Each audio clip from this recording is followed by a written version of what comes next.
if you put 20 hours of focused, deliberate practice into that thing, you will be astounded. How long does it take to acquire a new skill? You know what I found? 10,000 hours. Anybody ever heard this? 10,000. It takes 10,000 hours. If you want to learn something new, if you want to be good at it, it's going to take 10,000 hours to get there. And I read this in book after book and website after website. I don't have time. I don't have 10,000 hours. I am never going to be able to learn anything new ever again. But that's not true. So 10,000 hours, just to give you a rough order of magnitude, 10,000 hours is a full-time job for 5 years. That's a long time. And we've all had the experience of learning something new, and it didn't take us anywhere close to that amount of time, right? So what's up? There's something kind of funky going on here. What the research says and what we expect and have experiences, they don't match up. And what I found, here's the wrinkle. The 10,000-hour rule came out of studies of expert-level performance. There was a professor at Florida State University. His name is K. Anders Ericsson. He's the originator of the 10,000-hour rule. And where that came from is he studied professional athletes, world-class musicians, chess grandmasters, all of these ultra-competitive folks in ultra-high-performing fields, and he tried to figure out how long does it take to get to the top of those kinds of fields.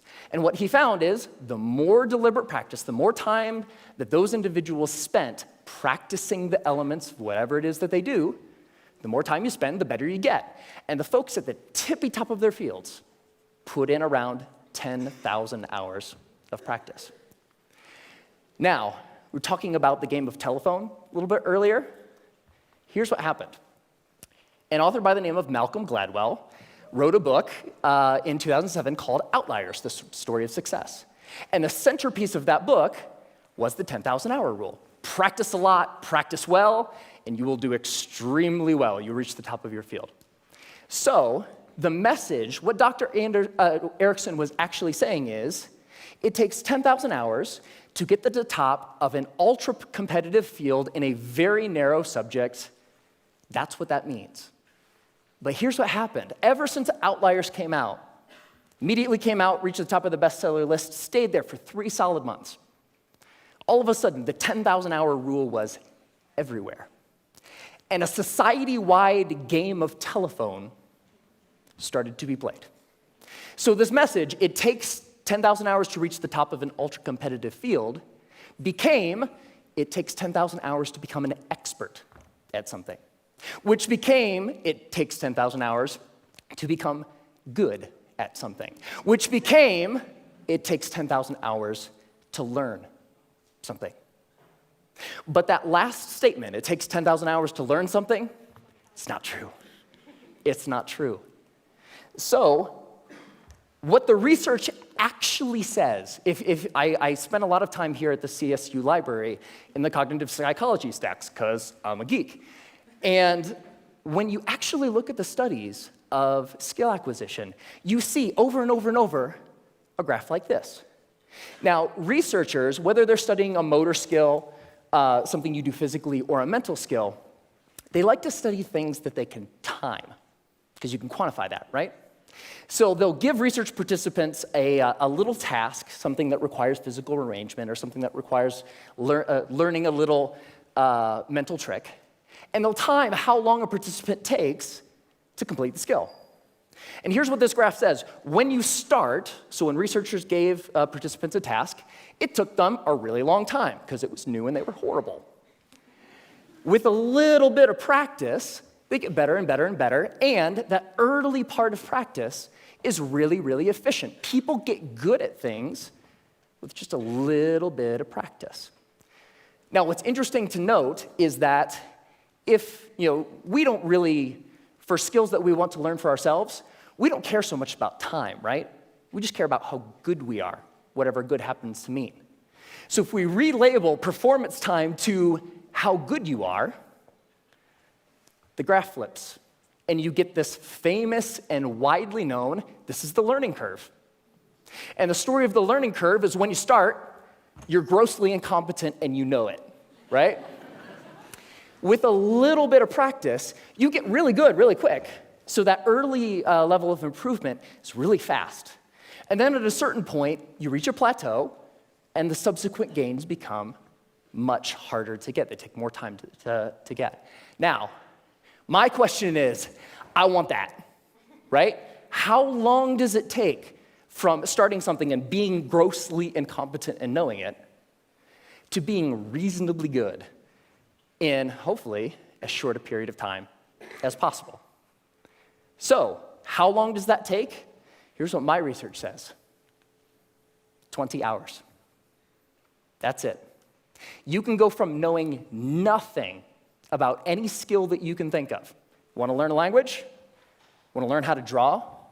Want to learn how to juggle flaming chainsaws? If you put 20 hours of focused, deliberate practice into that thing, you will be astounded at how good you are. 20 hours is doable. That's about 45 minutes a day for about a month, even skipping a couple days here and there. 20 hours isn't that hard to accumulate. Now, there's a method to doing this, because it's not like you can just start fiddling around for about 20 hours and expect these massive improvements. There's a way to practice intelligently. There's a way to practice efficiently that will make sure that you invest those 20 hours in the most effective way that you possibly can. And here's the method. It applies to anything. The first is to deconstruct the skill. Decide exactly what you want to be able to do when you're done, and then look into the skill and break it down into smaller and smaller pieces. Most of the things that we think of as skills are actually big bundles of skills that require all sorts of different things. The more you can break apart the skill, the more you're able to decide what are the parts of this skill that will actually help me get to what I want, and then you can practice those first.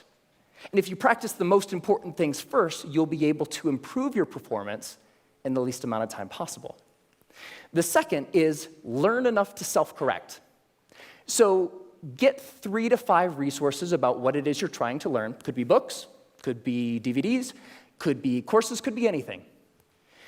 But don't use those as a way to procrastinate on practice. I know I do this, right? Get like 20 books about the topic. It's like, I'm gonna start learning how to program a computer when I complete these 20 books. No, that's procrastination. What you want to do is learn just enough that you can actually practice and self-correct or self-edit as you practice. So the learning becomes a way of getting better at noticing when you're making a mistake and then doing something a little different. The third is to remove barriers to practice. Distractions, television, internet, all of these things that get in the way of you actually sitting down and doing the work.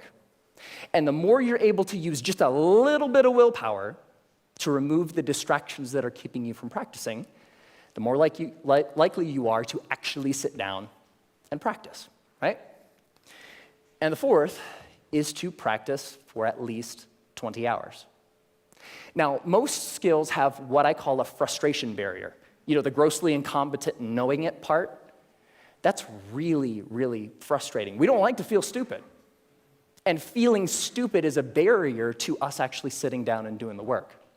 So by pre-committing to practicing whatever it is that you want to do for at least 20 hours, you will be able to overcome that initial frustration barrier and stick with the practice long enough to actually reap the rewards.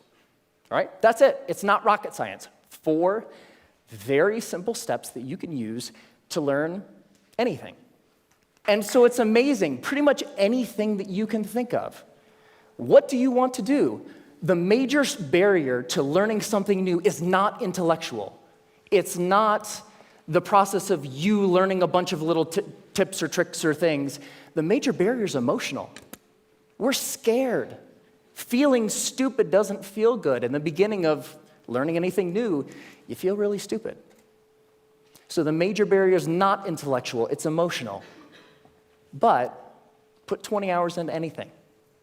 Doesn't matter. What do you want to learn? Do you want to learn language? Do you want to learn how to cook? Do you want to learn how to draw? What turns you on? What lights you up? Go out and do that thing. It only takes 20 hours. Have fun.